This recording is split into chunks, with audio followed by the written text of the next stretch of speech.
I think it's safe to say we all have different personalities.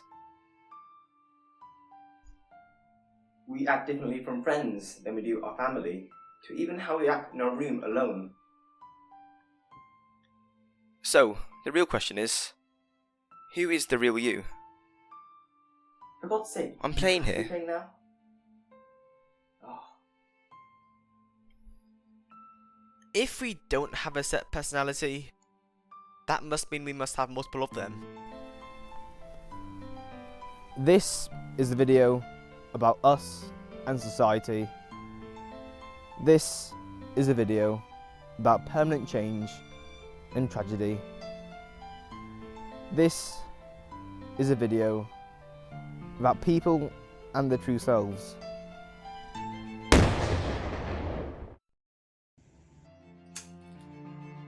This is a video about me.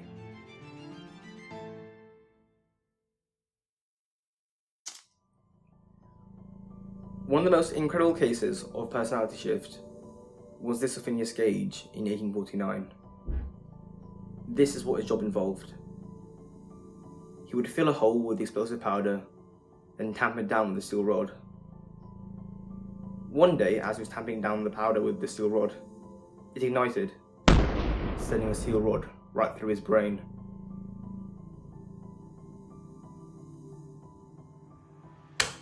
Somehow, he survived. Not only that, he could walk and speak. To the average person, it would seem like nothing had changed. But something did change.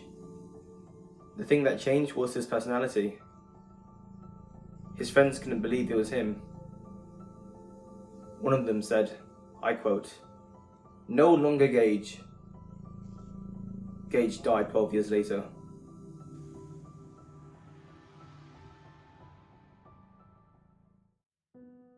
Paradoxically, because the brain is so complex, the best way to study the brain at that time was to study people with brain damage. Thanks to Gage, we now know that the frontal lobe somewhat determines our personalities. This makes you think, is he really no longer Gage? I mean, sure. In a way that kind of makes sense. If someone looks like someone else, a way to tell them apart is their personality. I mean, no two people have the same personality. For instance, in the movie Your Name, the main characters do a body swap. Although they are not in their original bodies, they are still them. And because of this, they have to adapt to their new world. They can't get on by with just looks alone.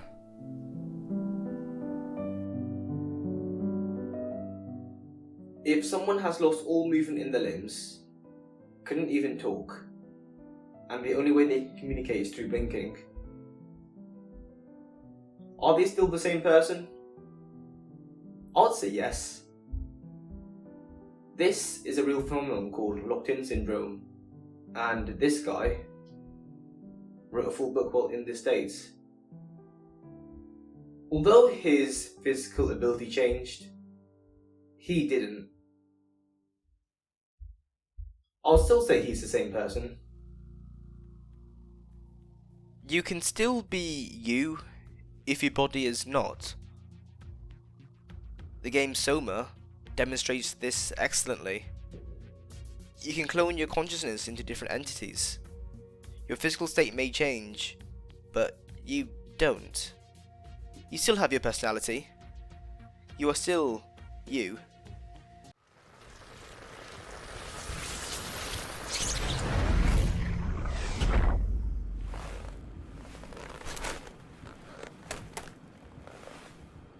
There must be something wrong. Can't you run a diagnosis or something? What was that? No, it's just... Why was it still talking? If you clone your consciousness and put it in another being, are there two of you? If you erase someone's brain scan, do you kill them? Their body may be dead, but they can be revived by putting the brain scan in another entity. This game begs for these types of questions, and is somewhat genius in the way it asks them. If you think about it, the brain trauma Gage experienced and someone suffering with locked-in syndrome are complete opposites. The former was where someone's personality completely changed, but the physical ability was fine. The latter was where someone's physical ability completely changed, but the personality stayed intact. If he is no longer Gage because his frontal lobe was damaged, then I think we should be judged on what's inside of us, and not out. Nowadays, it seems that more and more people are obsessed with appearances. More now than ever. The makeup industry is generating more now than ever. I mean, how is this joy exercise toy selling? And why are people buying sleep tape? Are people that obsessed with how others see them? With the rise of trend words such as Riz and mocking, how is it that we are not obsessed with how others see us? And this even extends to our social media. Our Instagram, even our Facebook page is basically a collection of our best lives. It's not actually representative of the life we actually live. What we are showing is not the real us, is it? Personally, I couldn't care what other people think of me. We change as we get older. Usually, these changes are gradual. And that is a theme in the Persona franchise. In the game Persona 3 Reload, and all other Persona games probably, your persona, these monsters, is mainly determined by you, your personality, and who you are. Everyone has a different persona, and these personas can change throughout the course of the game, kinda like how we change as we grow older. The Diving Bell and the Butterfly. That is the title of the book. The book of a person suffering with locked-in syndrome. The person I showed earlier in the video. My heels hurt, my head weighs a ton, and something like a giant invisible diving bell holds my body prisoner. The way the author describes his condition is poetic, in a way. And it doesn't sound too unrealistic for what may happen. A diving bell is basically a cage that holds people underwater. Once the cage is in the water, the people in the diving bell are trapped, and cannot really do much. There is a phenomenon called dissociative identity disorder. This is where people have two or more separate personalities. Sometimes, when this happens, their personalities are not aware of each other. These personalities can have different names, ages, even different ways of thinking. If someone does have this disorder, can we ever say which one the real them is? In the impossible platformer Celeste, a part of you breaks out. Most of the game is spent avoiding this part. There are two of you, one of which is bad. There is a book on dual personalities, a fictional book. In fact, this book was so influential, it became the foundation of a Season 5 Fortnite skin. The Strange Case of Dr. Jekyll and Mr. Hyde.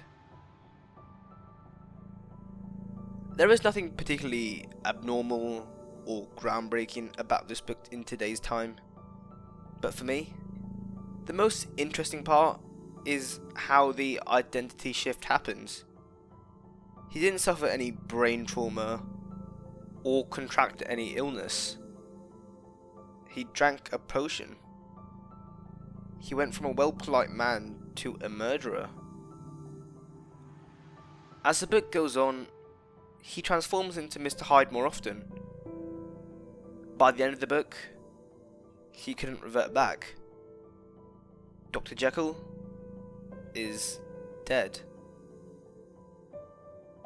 The potion Dr. Jekyll drank didn't give him dissociative identity disorder, or any other disorder for that matter. It just changed him. It revealed his other side. If that was truly the case, this suggests all of humanity is evil. That is a sentiment William Golding, the author of Lord of the Flies, shares. A man produces evil like a bee produces honey. Lord of the Flies is a book where kids got trapped on an island. There is a minor thing that happens in the book Lord of the Flies that stuck with me. Now that I think about it, it probably stuck with me because I didn't examine it and almost failed. This moment has no significant plot to the story, nor was it that interesting. There was a guy who wore a mask. That's it. But with that mask, he acted differently and did things he wouldn't usually do. The mask was a thing on its own. Behind, which Jack hid, liberated from shame and self-consciousness. Does that not describe the internet in such a way? People act very differently from who they are online to the way they act in the real world. Just because you can't see their face, they can say stuff and do stuff they usually wouldn't do in reality. Just like the guy who wore the mask in Lord of the Flies. Is that the real you, or just a part of you? There is this word called dramaturgy. A definition of this word is how we live our lives like we're in a show. We put in different masks depending on the scenario we're in, and what stage is set. A waiter will act differently to the customers compared to the chef. I will act differently in front of the camera compared to my friends. We all basically live our lives like puppets, controlled like we're on strings. Weirdly, this analogy is quite accurate in how the world works. We all have a role to play, and if everything we do is a performance on this wider world, then you got to think, who is the audience? Who built this stage?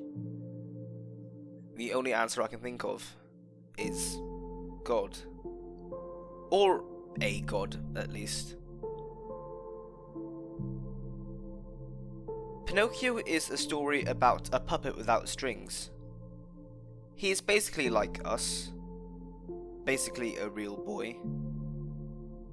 In Guillermo del Toro's Pinocchio, Pinocchio was a prick. Kinda like us when we were kids. He was made by God, probably, and he was made to replace the son he lost. But when he didn't fulfill that role, he got tossed out. Will it be weird to say that you, the one watching this video, has two personalities? That would be weird. You probably don't suffer from any disorder or brain damage, I think. But you do have at least different consciousnesses in your brain. In 1960, scientists split the brain of some patients to see how they would be affected. This was quite easy. They just removed the connection between the two. Turns out, because of this experiment, this proves our brain has two consciousnesses. One half of the brain controls one half of the body, and the other half of the brain controls the other half of the body. One is good with language, and the other is good with visual awareness. This leads to one half of the brain doing something you kind of don't want it to do. In one experiment, the patient's left hand was buttoning up their shirt, while his right was unbuttoning it.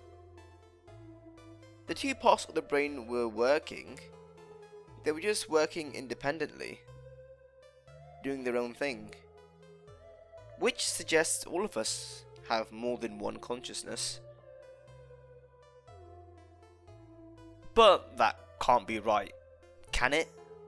I am in control with my own body. Well, that's the illusion you're made to believe. What if there were more consciousnesses within us? Most people that heard of the word dramaturgy probably heard it through an Eve song. I mean, that's how I found out what it meant, and somewhat inspired this video. There is a moment in the movie Astro Boy which I just cannot get out of my brain ever since I watched it. In this kids movie, there was a father who lost his son in an accident. So, he made a new one. A perfect replica. Later in the movie, this happens. Amazing. How did I think this could work? He's programmed with the memories of your own son, Tenma. Programmed? Doesn't that mean anything to you? But he isn't my son. He ditches the replica, just like how Pinocchio's creator ditched him. But I still haven't answered the question, have I? Who is the real you? The easy answer is all of them. The way you act by yourself, the way you act towards your friends, and even the way you act online. They are all you. But by saying that, that means we have to accept parts of ourselves we don't even like. The parts of ourselves we desperately hide. In Celeste, you can truly never get rid of that part of you. The part that says you can't do it. The part that tries to stop you. The part I labelled as bad. In reality, this part of you is not bad, but was misunderstood. The only thing you can do is to accept it. And by doing so, not only do you have one less thing to worry about, but also, this act allows the whole game to open up. If we all live our lives like we are in a play, that kind of makes all of our lives some sort of tragedy. Like how all shows must end. All tragedies have a sad end. There is this game called Bad End Theatre. And in this game, you can control characters, like you would in a play. You can change their personalities with the click of a button, and see how the story plays out. The issue is, no matter what buttons you click, there is always a bad ending. There is a way you can get a good ending in the game Bad End Theatre. You have to defeat. And to do so, the split brain experiment discontinued soon after it started. And it's only used now for severe cases. But the effects of the split brain experiment can still show if you had some sort of brain disease. But, unfortunately, there is a brain disease that is far worse, and yet, way more common. This disease is called Alzheimer's. This disease affects quite a lot of people. There is a high chance someone you know has this disease. There is this game called Before I Forget, and it shows what someone with Alzheimer's goes through. In this game, you travel through your house, unable to remember where everything belongs, who people are, and more importantly, who you are. What this disease does is that it makes you forget parts of your life. And although you know that is happening to you, you can't stop it. You are slowly losing yourself. And you know, eventually, you won't even be you. You won't even be able to recognize anyone around you.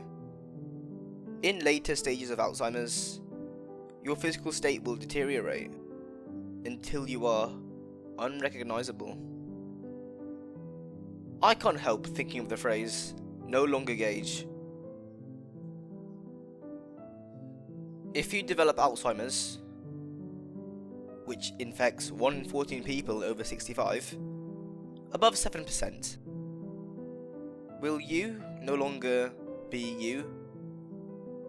And if you are no longer you, will it be better to choose how you go, while you still can, before you forget? Have you heard of the ship of Theseus? It's okay if you haven't, I'll explain it. You have this old ship called Theseus. It's so old, in fact, you have to replace every single board on the ship with a complete new one. One at a time. Is this still the ship of Theseus? Even after, if none of the original ship remains? And if it's not, when did it change? This is a thought experiment, so there is no correct answer. If you are no longer you after late stage Alzheimer's, then at what part can we determine that? Is it when you can't recognize anyone? Is it when you can't talk? Or is it when you are completely reliant on someone? The easy answer is, everything is still you. Gage is still Gage before and after the injury. Dr. Jekyll never died because Mr. Hyde is the same person. And although Alzheimer's can turn you into something unrecognizable, that is still you. But there is a much harder answer to swallow. Gage is no longer Gage. Dr. Jekyll died. And you are not you after late stage Alzheimer's. The end of Soma is sad. Maybe even tragic. The only way out the hell you're in is to clone your consciousness into a spaceship and live a digital recreation of heaven, also known as the Ark. So you do. Well, try to.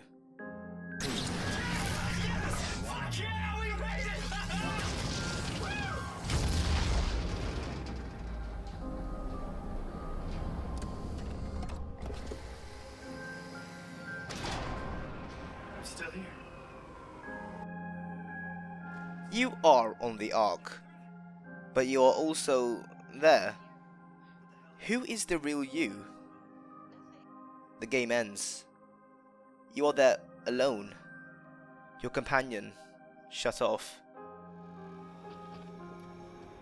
Catherine? Please don't leave me alone. Catherine?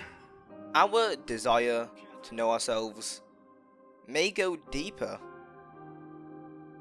Was this ever about knowing what makes us, us? Or was it about keeping the things we like about ourselves and discarding the rest? We all have a part of ourselves we hate.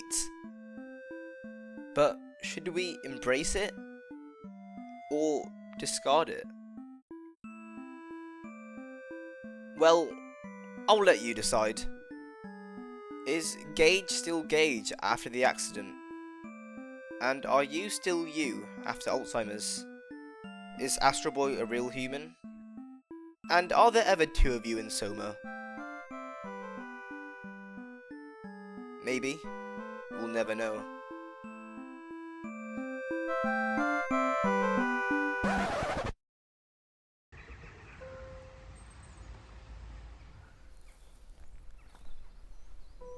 Well, this is awkward. When I did my cringe introduction, I said this was a video about me. I also said I don't care what people think of me. That was a lie. I do. I care a lot. My Instagram page is basically me bragging to everyone about my accomplishments. The media, society tries to put us in boxes that don't really fit us. It's never really black or white, but always in the grey. Sometimes it may feel like you don't know yourself, especially if your actions contradict your words. Pinnochio isn't just a story about obeying. It's about finding what he wants to be. Is it a coincidence that all the father-like figures in Pinocchio that forced their ideologies on their sons all died? Bad End Theatre is also about finding out what each character wants to be. Both media, instead of conforming to the role they were assigned, broke out of that mould to find out what they want to do. There was a show I used to watch as a kid. It's a show basically about washed up superheroes. There is an episode in Teen Titans Go where the leader Robin finds a way to extract the best part of his team. With this, they're not washed up anymore. By the end of the episode, Robin realizes his mistake. And the show puts it in a way which I can't put it better myself. We are better than the sum of our parts. Unlike the show, there is no way to see our true selves. There's no way to split us apart. And there's no way to choose what parts we like about ourselves. There's a popular trope in these types of cartoons where if the characters get bonked in the head, they change personalities. If that happens, do they basically die? Well, until they're bonked in the head again. In the book, The Diving Bell and the Butterfly, I told you what the diving bell meant, but not the butterfly. He found other ways to cope. My diving bell becomes less oppressive, and my mind takes flight like a butterfly. He was not limited by his physical body. With his mind, he could do anything.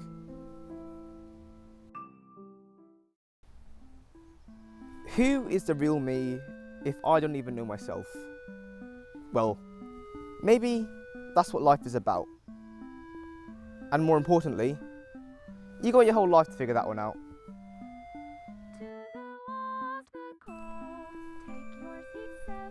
We all may live in a tragedy, but the show must go on. Hopefully, we find the role we were meant for. And most importantly, we find ourselves in this giant stage we perform in.